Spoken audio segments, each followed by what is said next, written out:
नमस्कार शेतकरी बंधूंनो आणि भगिनींनो. तर आज आपण DBT वेब पोर्टलद्वारे शेतकरी लॉग इन व अर्ज प्रक्रिया कशी करावी हे पाहूयात. त्यासाठी स्क्रीनवर शेतकरी ID प्रविष्ट करा, त्याच खाली कॅप्चा प्रविष्ट करा आणि सत्यापित करा या बटनावर क्लिक करा. त्यानंतर तुमच्या आधार संलग्न मोबाईल क्रमांकावर OTP प्राप्त होईल.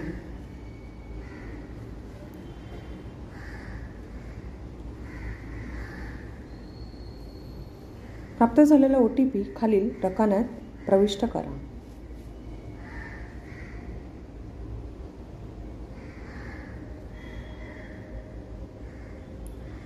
त्यानंतर लॉग इन करा या बटनावर क्लिक करा.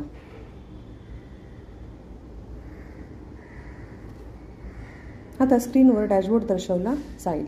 आता डाव्या बाजूस प्रोफाईल या टॅबवर क्लिक करा. या टॅबवर क्लिक केल्यावर तुमचे वैयक्तिक माहिती अंतर्भूत करा. यामध्ये मोबाईल क्रमांक, तुमचे नाव, अपंगत्व असल्यास आहे की नाही किंवा जात प्रवर्ग आहे की नाही हे निवडून त्याचे प्रमाणपत्र अपलोड करून पुढे जा या टॅबवर क्लिक करा. नंतर तुमच्या पत्त्याविषयक तपशील भरा आणि पुढे जा या बटनावर क्लिक करा. त्यानंतर तुमचा शेतजमिनीविषयक तपशील भरून अंतर्भूत करा.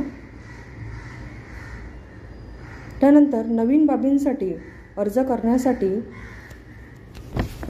स्क्रीनवर दाखवल्याप्रमाणे नवीन बाबींसाठी अर्ज करा या टॅबवर क्लिक करा. त्यामध्ये तुम्हाला घटकाचा गट आणि घटकाचे नाव तसेच घटकाचा प्रकार असल्यास प्रकारात्वा पीक निवडायचे आहे. तसेच त्याचे एकक निवडून पुढे जा या टॅबवर क्लिक करा. आता तुम्हाला त्या घटकाचे पात्रता निकष व आवश्यक कागदपत्रे यांची माहिती मिळेल. आता पुढे जा या बटनावर क्लिक केल्यावर तुम्हाला जमिनीचा तपशील भरावायचा आहे. प्रथम ज्या गावामध्ये अर्ज करायचा आहे ते गाव निवडून आणि सर्वे नंबर निवडून आपल्या मागणीनुसार आवश्यक असलेले क्षेत्र दिलेल्या रकान्यात भरावे. त्यानंतर पुढे जा या बटनावर क्लिक केल्यावर तुम्हाला पुनश्च माहिती पडताळणीसाठी आपणास नवीन अटी व शर्ती समजून घेण्यासाठी इथे हमीपत्र दर्शवले जाईल. त्यानंतर ते सिलेक्ट करून सबमिट करा या बटनावर क्लिक करून तुम्हाला स्वयं घोषणा वाचून समजून घ्यायचे आहे. त्यानंतर दिलेला चेकबॉक्स निवडून सबमिट करा या बटनावर क्लिक केल्यावर तुम्हाला अर्ज यशस्वीरित्या सबमिट झाल्याची स्क्रीन दर्शवेल.